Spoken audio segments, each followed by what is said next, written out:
yang ada di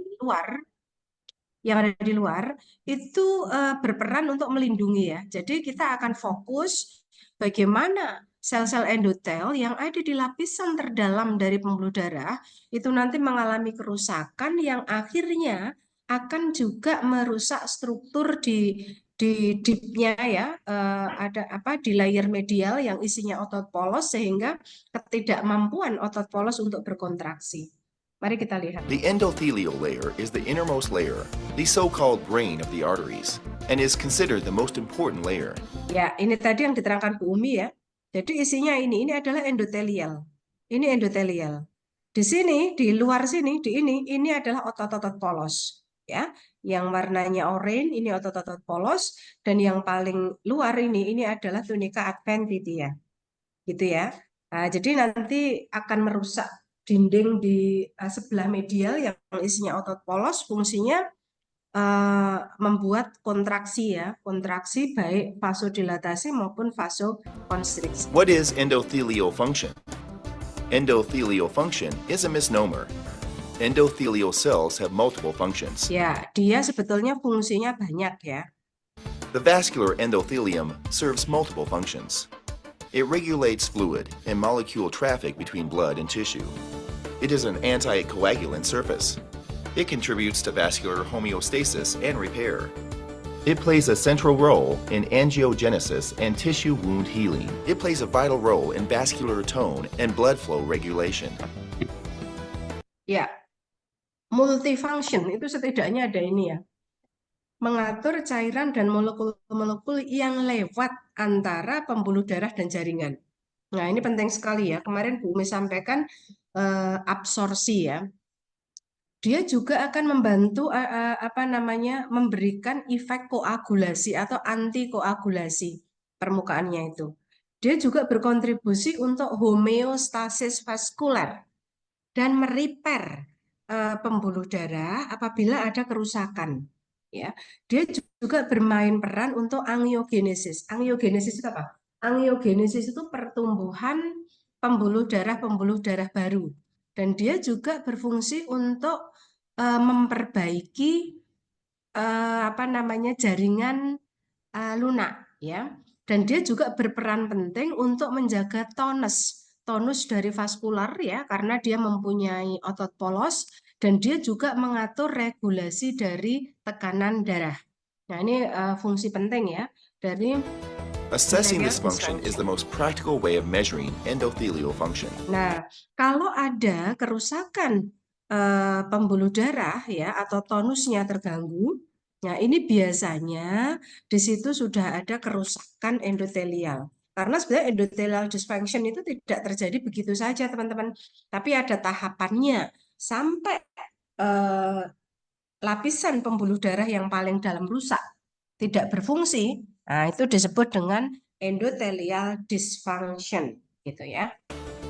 Endothelial function is the most important function of the vascular system. Ya, jadi termasuk di vascular system ini kan darah ya yang mengalirkan aliran darah. Kenapa bisa seperti itu?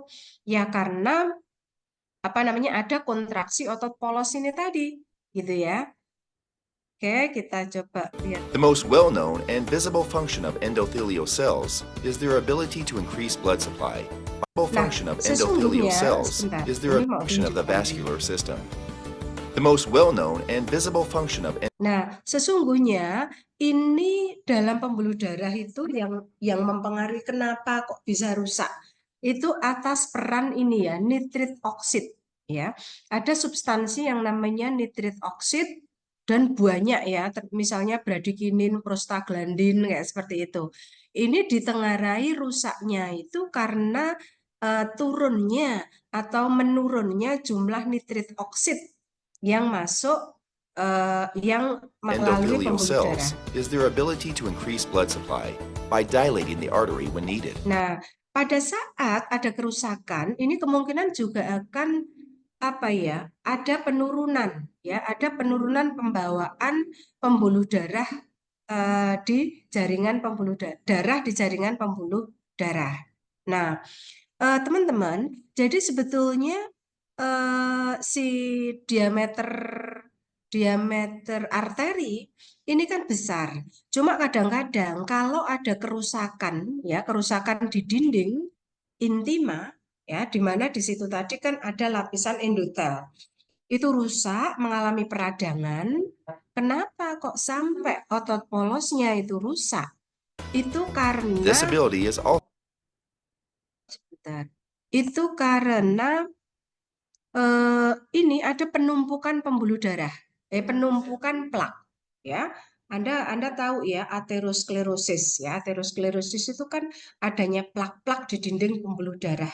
Itu karena adanya kerusakan endotelial. Yang menyebabkan apa?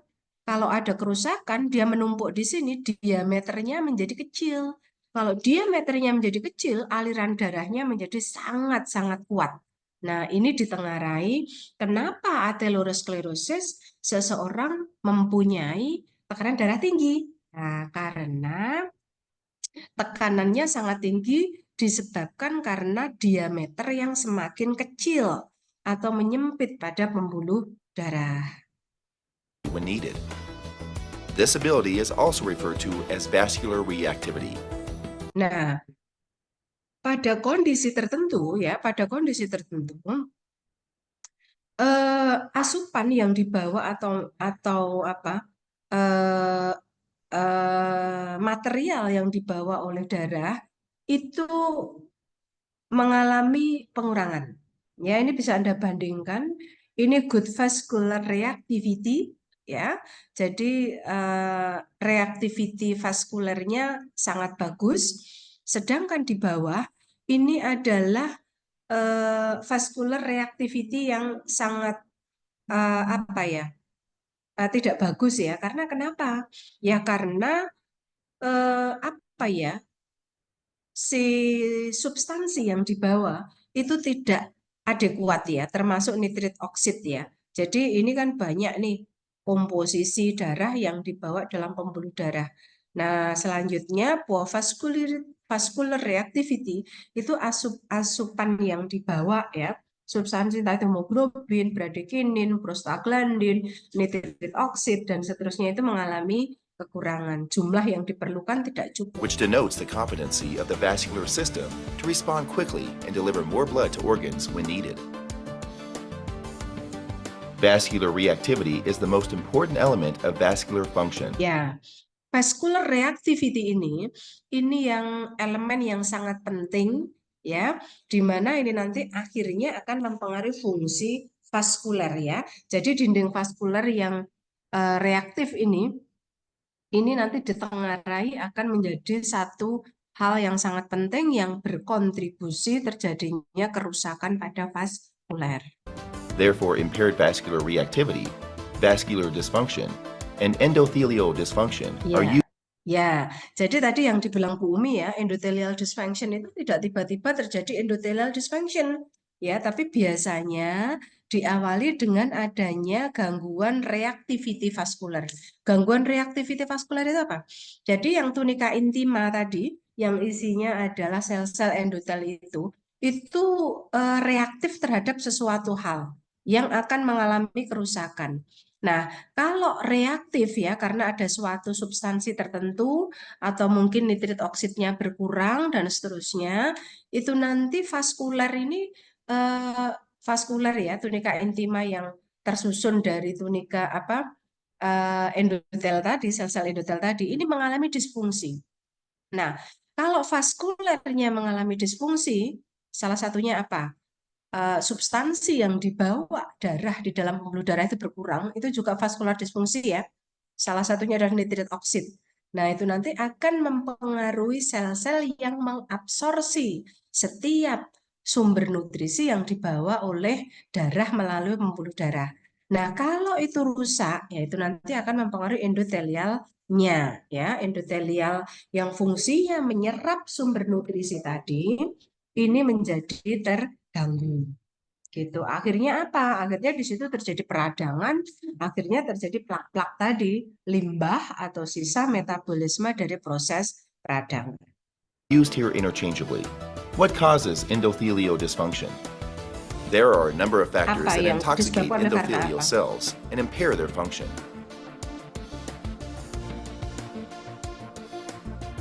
Nah, sebetulnya ini teman-teman, sampai saat ini ya, sampai saat ini faktor yang menyebabkan begitu cepat terjadi kerusakan pada endotel itu adalah smoking, merokok, diabetes, tensi apa namanya, tekanan darah yang sangat tinggi, kolesterol yang sangat tinggi, kerusakan usus, stres mental itu 3 bulan itu ternyata sudah cukup menyebabkan reaksi ya, terjadi inflamasi atau eksesif gitu ya.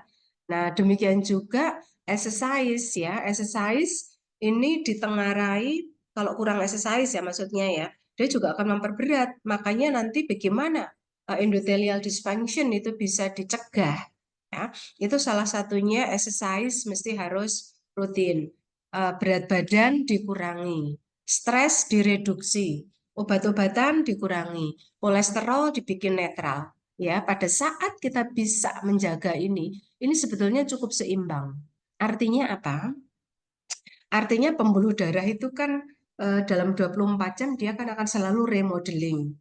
Ya, jadi kalau timbangan ini nanti di yang hijau ini lebih berat, ya dia akan menjadi balance. Tetapi kalau ternyata yang merah itu mendominasi, ya, sehingga dia akan turun ke bawah itu faktor resikonya lebih tinggi. Nanti akan Bumi jelaskan kenapa kok bisa seperti itu dan di apa namanya di kadar-kadar berapa endothelial dysfunction itu bisa dipercepat atau terjadi kerusakan gitu.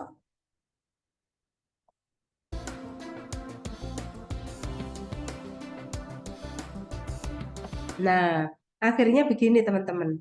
Ya, jadi endothelial dysfunction itu sebetulnya kalau Anda lihat ya, dia sudah terjadi perbedaan ini ya, pembuluh darahnya. Terus ini ya, ketebalannya kan berbeda ini. Setelah itu meningkatnya tekanan darah ya, belum terlalu kelihatan. Kalau sudah reaktif vaskulernya terganggu, ya dia mulai ada plak-plak ini ya. Arterinya ada wall thickening. Jadi ada di dindingnya ini ada lapisan plak tipis. Ya, setelah itu ada plak-plak formasi yang cukup tebal. Akhirnya apa? Dia menekan otot polos ya yang ada di tunika intima. Yang ada di tunika media. Padahal fungsinya adalah untuk peristaltik menghantarkan apa-apa yang dibawa darah ya melalui pembuluh darah sampai dengan clinical event ya dia sudah rusak ini ya.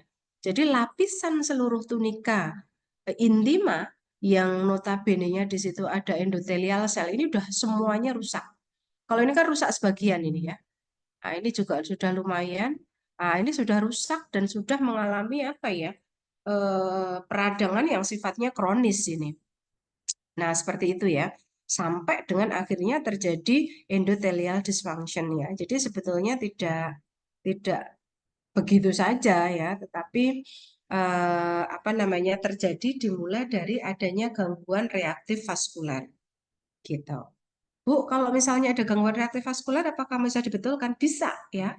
Eh, pada saat Anda bisa mempertahankan keseimbangan tadi ya, menurunkan berat badan, exercise, gizi teratur, dan lain sebagainya, sebetulnya sel dalam tubuh kita itu dia akan selalu mengadakan perbaikan diri. Nah, gitu ya. Oke, sekarang Bu Umi akan lanjutkan materi Bu Umi. Udah kelihatan? Udah kelihatan? Kelihatan Ibu. Oke. Kelihatan Blood Bu. flows through a complex network of blood vessels known as the vascular system. Sebentar. Blood vessels have a layer of smooth muscles. Sebentar, ini kok masih videonya? Ya. Oke, Bu Umi. Ya, kelihatan belum? Belum ya? Belum Bu. Bentar ya. Belum. Udah ya? Sudah? Sudah ya? Sudah. Ya. Jadi teman-teman, tadi Bu Umi memperlihatkan bagaimana proses apa namanya kerusakan itu ya. Nah, sebenarnya endothelial dysfunction itu apa? Endothelial dysfunction itu suatu kondisi di mana ada penyempitan pembuluh darah. Tadi ya yang dibilang bumi diameternya tadi semakin kecil. Kenapa seperti itu? Kenapa seperti itu? Ya karena lapisan di dalam ini kan endotel ini. Ya, endotel ini. Ini tadi NO, bradikinin, prostaglandin, hemoglobin dan seterusnya ya.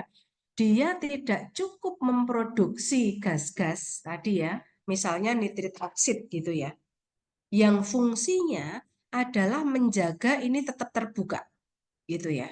Ini tetap terbuka, tetap diameternya lebar begitu. Tetapi kalau gas yang fungsinya yaitu nitrit oksid ya, itu tidak cukup diproduksi oleh darah, dibawa ke pembuluh darah, dia akan menyebabkan apa namanya si diameternya itu konstriksi, vasokonstriksi, ya, sehingga nanti kalau ada vasokonstriksi di situ ada perubahan, mesti ada peradangan yang menyebabkan ya ini terjadinya plak-plak yang terjerat seperti ini ya. Nah, ini sudah terjadi endothelial dysfunction. Ya. Nah, kalau sampai tersumbat seperti ini sangat-sangat berbahaya. Kalau dia di arteria renalis, ya dia bisa apa namanya tiba-tiba henti detak ya. Nah, itu sangat-sangat berbahaya. Apalagi kalau di sini ada trombosis ya, terus ada bekuan darah, dia nanti ikut alir bisa menjadi emboli dan seterusnya. Nah, seperti itu nggih. Jadi ini kondisi endothelial dysfunction itu di mana diameternya itu menyempit karena banyaknya plak, ya, banyaknya plak. Kenapa bisa seperti itu? Nah, nanti akan Bumi jelaskan. Tapi yang pasti tadi sudah disampaikan ya bahwa endotel itu lapisan dalam pembuluh darah yang paling dalam.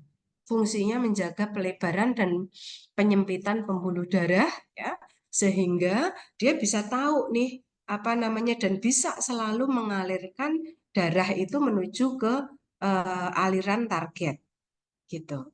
Nah, teman-teman, sebetulnya kenapa kok dia bisa ngalir terus? Karena ditentukan oleh tonus endotel. Tonus endotel itu yang akan menjaga keseimbangan antara pelebaran dan penyempitan. Tadi yang dimaksud bumi peristaltik tadi. Ya, jadi kenapa kok darah itu bisa mengalir? Ya, karena ada tunika media, otot polos yang nanti fungsinya sebagai apa ya, memberikan tonus untuk menjaga pelebaran dan penyempitan. Gitu. Nah, ini nanti juga akan mempengaruhi tekanan darah seseorang. Ya, pada saat diameternya sempit, nah itu kan aliran darahnya semakin tinggi. Kalau bumi analog kan kalau misalnya ada selang ya, selang itu diameternya kecil dengan diameternya lebar berbeda. Kalau diameternya lebar dia akan slow apa alirannya. Tapi kalau diameternya kecil, alirannya akan sangat-sangat tinggi. Ini yang mempengaruhi nanti kenapa gangguan-gangguan pembuluh darah seperti gangguan endothelial dysfunction itu hampir semuanya mesti punya hipertensi. Ya, begitu. Pun demikian juga nanti dia akan mempengaruhi apa namanya asupan darah dari jantung maupun dari jantung menuju ke seluruh tubuh. Nah, ini memang sangat-sangat kompleks ya. Nah, dia juga melindungi dari zat-zat beracun. Ini khususnya untuk barier ya. Endotel kan tidak hanya absorpsi tetapi juga untuk barier. Pembekuan darah, pengendalian cairan, elektrolit ya maupun hal-hal yang lain ya. Itu barier. Nah, sebetulnya kenapa kok bisa terjadi endothelial dysfunction? Ya, tadi kan fungsinya kan menjaga pelebaran dan penyempitan pembuluh darah kan, diameter kan.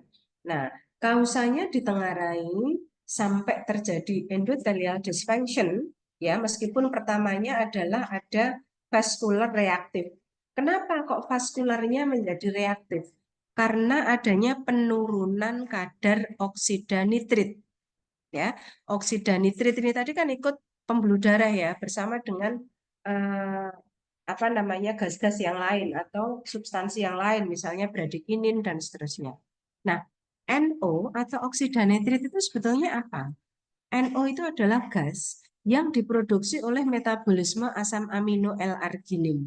Ya, memang khusus diproduksi, dialirkan ikut dalam aliran darah dan nanti akan diabsorpsi oleh sel epitel sehingga akan mengendalikan tunika media atau substansi di situ akan mengembang dan menyempit dengan normal gitu ya.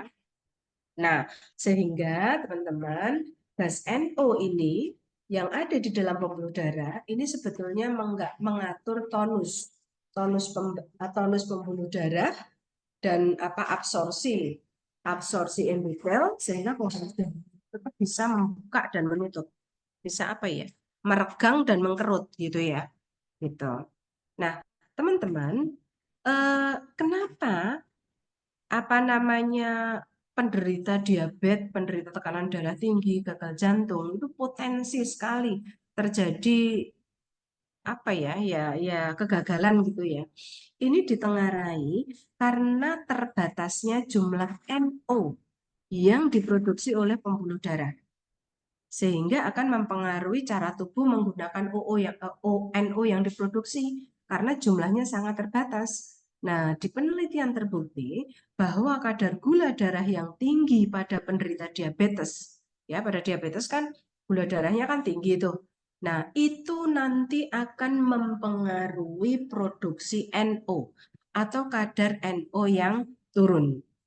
Nah, tidak hanya itu teman-teman, ternyata riset juga clear, kebiasaan merokok itu juga akan mempengaruhi komponen dari dinding yang nanti akan mempengaruhi produksi NO juga. Ya, NO ini perokok ya. Perokok. Makanya tadi yang paling banyak kejadian aterosklerosis, endothelial dysfunction yang menyebabkan kekakuan pembuluh darah, aterosklerosis, ini kebanyakan perokok ya, perokok berat. Nah, sebetulnya apa Bu? Kalau NO ini tidak diproduksi, kalau gas NO ini produksinya kecil. Satu, pembuluh darah semakin terjadi kontriksi, ya kontriksi. Nah, kalau kontriksi berarti diameternya kan menjadi kecil. Kalau diameter menjadi kecil, ini potensi hipertensi akan sangat besar. Karena kenapa? Aliran darah itu menjadi sangat-sangat kencang ya, gitu. Yang kedua, yang mempunyai efek negatif pada saat produksi gas NO ini turun, itu ternyata akan mengganggu aktivasi trombosit, ya. Darah itu akan mempunyai potensi untuk beku, mudah beku gitu loh. Ya, kalau kurang NO. Kalau ada perubahan sistem di situ, ini nanti akan menstimulus adanya suatu peradangan. Nah, kemarin Bu Umi jelaskan ya, peradangan ya. Peradangan itu kan fisiologis. Tetapi kalau peradangan ini bertubi-tubi, delalah kok trombosit, sel darahnya cenderung beku. Ya, ini mestinya mengalami perbaikan, beku lagi dan seterusnya. Terus ternyata terjadi vasokonstriksi juga dan seterusnya peradangan ini menjadi kronis ya. Kemarin seperti yang Bumi ceritakan, padahal kalau peradangan menjadi kronis itu biasanya nanti arahnya ke penyakit gitu ya. Nah, ini sesuatu hal yang tidak lazim terjadi pada tubuh kita, ini nanti akan merangsang peradangan. Ya, meskipun peradangan itu fisiologis, tapi kalau berlangsung lama itu menjadi patologis. Nah, ternyata produksi NO yang mestinya tadi ditangkap oleh dinding pembuluh darah, epitel yang ada di tunika intima, ini akan menyebabkan permeabilitas dinding pembuluh darah itu tertumpuk lipoprotein. Ya, tertumpuk lipoprotein dan dia menjadi suatu bahan limbah yang sifatnya bisa beracun. Ya, jadi plak itu sebetulnya teman-teman, dia tumpukan dari lipoprotein yang ada di tunika intima atau di endotel tadi. Ya, tidak hanya dia akan merusak fungsi absorpsi dari sel endotel ya, tetapi dia juga tertutup atau tertumpuk lipoprotein. Nah, ini yang berbahaya ya. Karena kalau tertumpuk ya tidak bisa absorpsi dengan baik, ya akhirnya tunika medianya tidak bisa dikasih makan karena yang ngasih makan kan nutrisi yang ditangkap oleh pembuluh darah. Akhirnya apa? Ya otot polosnya mengalami kekakuan. Nah, ini yang kita kenal dengan kekakuan pembuluh darah atau aterosklerosis. Ya, kalau Bu Umi analogkan selang, selang itu kalau baru kan masih lentur tuh, ya. Pembuluh darah juga gitu. Kalau kualitasnya masih bagus, dia bisa vasokonstriksi, bisa vasodilatasi. Tetapi kalau selang itu dijemur terus di bawah terik matahari, dia kan mudah rapuh. Ya, mudah rapuh. Ini sama, pembuluh darah juga begitu. Pada saat terjadi kerusakan-kerusakan tidak diberikan makanan, otot polos itu akan mengeras, ya, mengeras. Komposisi kimianya menjadi berkurang sehingga akan terjadi pengerasan ya dinding pembuluh darah dan mudah ruptur.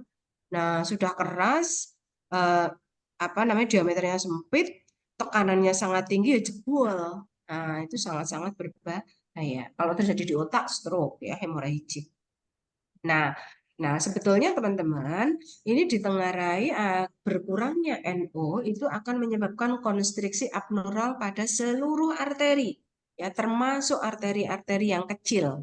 Nah, padahal semuanya nanti muaranya ke jantung, setelah jantung ke seluruh tubuh. Nah, sehingga kalau sudah sampai jantung, ya ini nanti akan mengganggu juga suplai ke seluruh tubuh. Demikian juga akan mempengaruhi ke disfungsi diastolik ya atau pembuluh darah, gangguan pembuluh darah, jadi hipertensi. Nah, teman-teman, sebetulnya apa faktor-faktor yang menyebabkan endotelial? Banyak ya. Adanya penyakit itu jelas ya, karena kan peradangan dia. Kebiasaan-kebiasaan buruk. Ada hipertensi, diabetes, kolesterolnya tinggi, merokok, gaya hidup, stres emosional ini diduga kalau di dalam riset itu stres melebihi 3 bulan itu dia akan sudah menyebabkan kerusakan dinding pembuluh darah, adanya infeksi, gagal jantung, hipotiroid, osteoporosis, aging atau penuaan, kemoterapi atau radiasi itu juga ya, juga ada pengaruh-pengaruh genetik. Nah, sampai saat ini teman-teman memang evidence menunjukkan kejadian ini memang lebih banyak pada perempuan ya dibanding laki-laki. Nah, sekarang Bu Mi akan cerita, Bu, bagaimana Bu sesungguhnya kok bisa dia merusak ya? Proses molekulernya bagaimana? Gitu. Nah, teman-teman, kalau Bu Mi gambarkan, ini sebetulnya ada 3 lapis kan ya. Pertama, ini pembuluh darah ini ya, pembuluh darah, ini asupan rongga pembuluh darah yang isinya adalah darah ya, darah. Pembuluh darah itu ada 3 lapis ya, tunika intima. Tunika intima itu nanti ada sel endotelial ini, dia numpuk di situ covering ya. Tunika media itu isinya otot polos. Otot polos yang fungsinya nanti membuat pembuluh darah itu menjadi lentur. Ya, dia bisa terjadi vasodilatasi sekaligus jadi vasokonstriksi, demikian terus. Fungsinya untuk apa? Ya untuk mengalirkan darah menuju ke target. Yang terakhir itu ada di tunika adventitia, dia melapisi gitu. Nah, teman-teman, sebetulnya sel ya namanya sel itu kan hidup ya dia ya. Dan dia nanti akan memberikan respon ya. Respon sel itu diterima oleh siapa? Diterima oleh reseptor. Ya. Sunatullah seseorang itu mesti akan mempunyai 2 hal yang berbeda tapi untuk homeostasis ya. Itu memang sudah seperti itu ya. Jadi kalau ada siang, ada malam, ada laki-laki, ada perempuan, ada kanan, ada kiri, itu kan sebenarnya untuk melengkapi. Demikian juga reseptor. Reseptor itu ada 2, reseptor alfa dan reseptor beta. Dua-duanya, satunya stimulus, satunya inhibisi. Itu sudah rumus ya. Termasuk reseptor yang ada di tunika intima, yang ada di endotel, itu ada yang namanya reseptor AT1. AT1 itu fungsinya kayak simpatik ya. Jadi dia kalau terangsang itu dia akan lebih mempunyai efek gitu loh ya. Tetapi yang menginhibisi, yang menghambat, yang membuat rilis kembali itu adalah AT2, reseptor AT2 ya di dalam endotelial. Nah, teman-teman, pada saat kondisi-kondisi tadi yang Bu sebutkan, misalnya perokok berat, nitrit oksidnya kok berkurang, hipertensi, dan lain sebagainya, lemak, kolesterol, dan seterusnya, substansi-substansi semacam itu atau stres gitu ya, seperti itu, dia akan merangsang AT1 reseptor. Kalau AT1 reseptor terangsang, itu nanti akan menimbulkan efek negatif atau efek buruk gitu. Loh Bu, tadi katanya bisa disembuhkan gimana? Nah, untuk menyembuhkannya berarti tadi harus menjaga timbangan tadi. Artinya kalau tadi yang merah-merah banyak, yang hijau-hijaunya juga harus mengimbangi. Demikian pula pada saat AT1 reseptor dia terpacu, ini AT2 reseptor ini juga harus diaktifkan. Sehingga nanti remodeling homeostasis itu dapat terjadi dengan baik. Siapa yang melakukan? Yang melakukan adalah gen reparator. Ya, gen reparator ini apa namanya? Namanya yaitu gen 22P72. Ini gen reparator. Nah, jadi tugas kita itu sebetulnya teman-teman, kalau kita bisa menjaga homeostasis, itu kalau AT1 reseptor terpacu, itu mesti AT2 akan tidak tinggal diam. Ya, jadi seperti itu. Cuma tadi dicontohkan di gambar bumi tadi, timbangannya jelek apa enggak gitu ya. Ternyata kok ada situasi yang memungkinkan AT1 reseptor itu terpacu bertubi-tubi. Nah, ini seperti yang Bu Umi ceritakan di kuliah kemarin malam ya, terjadi peradangan tapi sifatnya kronis atau patologis. Nah, itu yang berbahaya ya. Nah, Bu, kalau kalau tidak sampai kronis bagaimana? Ya biasa itu dalam tubuh kita itu kan 24 remodeling, 24 jam remodeling. Kalau terjadi badan nggak enak dia mau remodeling, itu mesti terjadi inflamasi. Cuma dia waktunya kan tertentu, ya. Jadi kalau sudah mereparasinya sudah cukup ya sudah dia diem gitu. Dan jangan sampai ada peradangan yang kedua, peradangan yang ketiga, susul menyusul ya seperti itu tidak bisa. Ya, makanya yang namanya endothelial dysfunction kalau ditanya apakah bisa diobati, Bu? Bisa mestinya. Apalagi kalau hanya vascular reactivity, sangat bisa ya. Gitu. Itu proses molekulernya ya. Jadi karena adanya reseptor AT1 yang terstimulus ya untuk mengadakan proses peradangan yang berkelanjutan. Nah, teman-teman, dalam satu riset ditemukan bahwa ternyata pada saat kondisi-kondisi tubuh kita itu lebih banyak yang terangsang reseptor AT1 ya.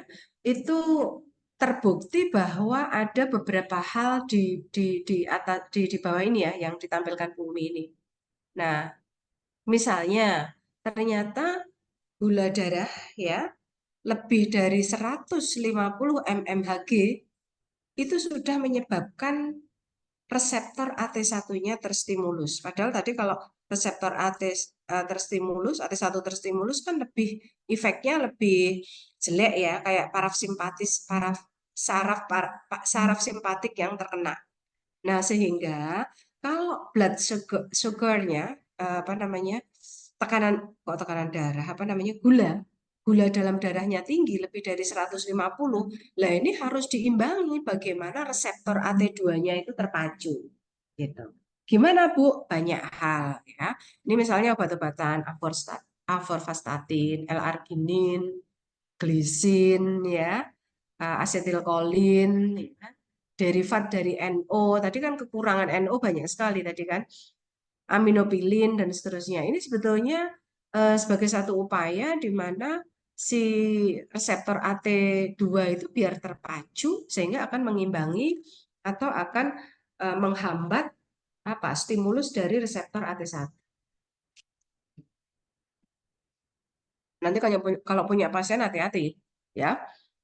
Gula darah sudah 150 mmHg lebih itu sudah mengakibatkan stimulus pada AT1. Gitu. Apalagi Bu yang menyebabkan AT1 itu terstimulus. Kalau Anda lihat di hasil labnya, kolesterol dibagi dengan HDL itu lebih dari 5, nah itu sudah terpacu. Nah, sehingga nanti Anda harus mengurangi, ya, mengurangi ini.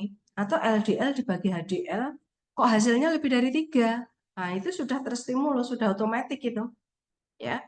LDL dibagi ApoB kok kurang dari 1,2. Terus di dalam lab ditemukan kalsium konsentrasinya kok sangat-sangat tinggi. Nah, itu sudah dapat dipastikan dia reseptor AT1-nya akan terangsang. HSCRP, CRP itu sebagai satu tanda peradangan yang spesifik ya.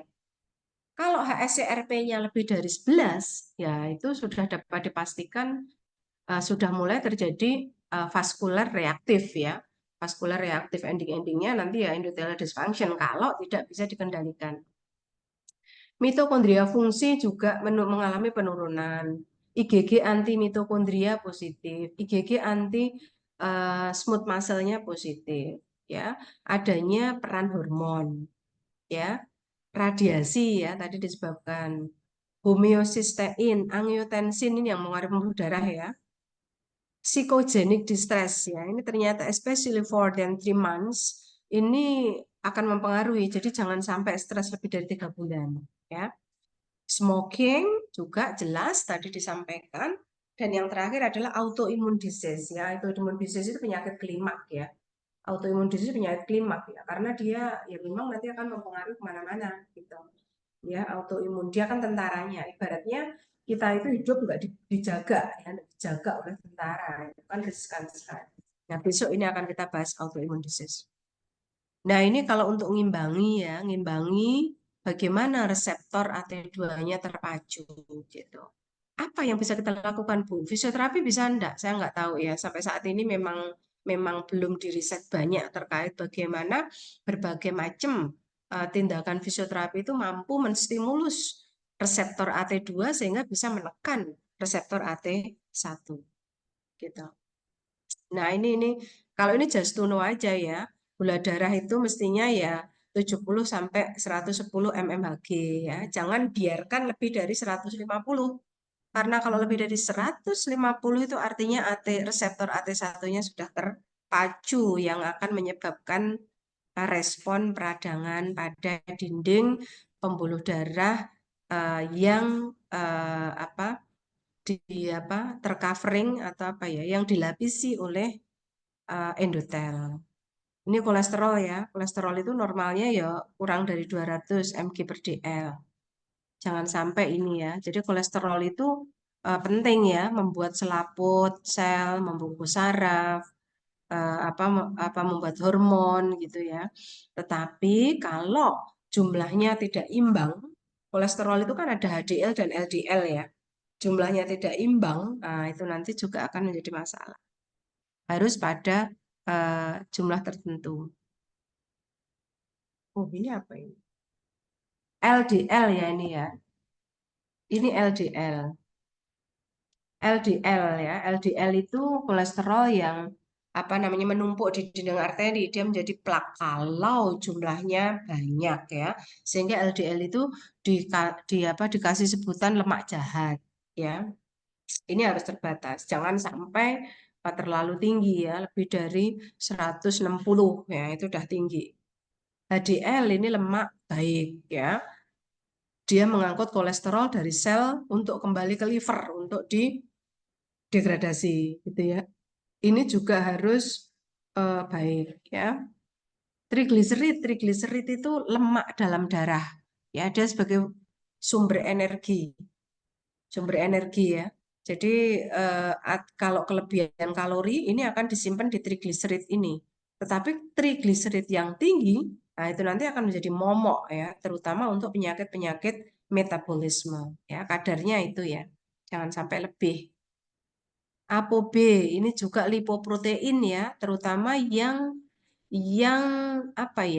yang menjadi indikator adanya aterosklerosis. Ya, biasanya kalau ApoB tinggi ya, itu angka kejadian penyakit jantung koronernya juga semakin nyata. Ini data-data laboratorium sebagai penunjang yang suatu saat mungkin akan Anda lihat. Kalsium juga begitu ya untuk keseimbangan elektrolit ya, terutama mendeteksi adanya gangguan-gangguan hormonal ya, salah satunya adalah tiroid. CRP itu C-reaktif protein itu salah satu penanda yang menandakan bahwa tubuh kita mengalami peradangan pada saat CRP-nya naik ya. Ini lebih sensitif dari leukosit ya.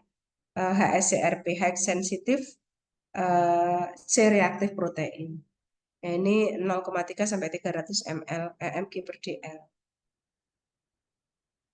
IgG antimitokondria ya, ini juga terkait dengan penyakit autoimun ya.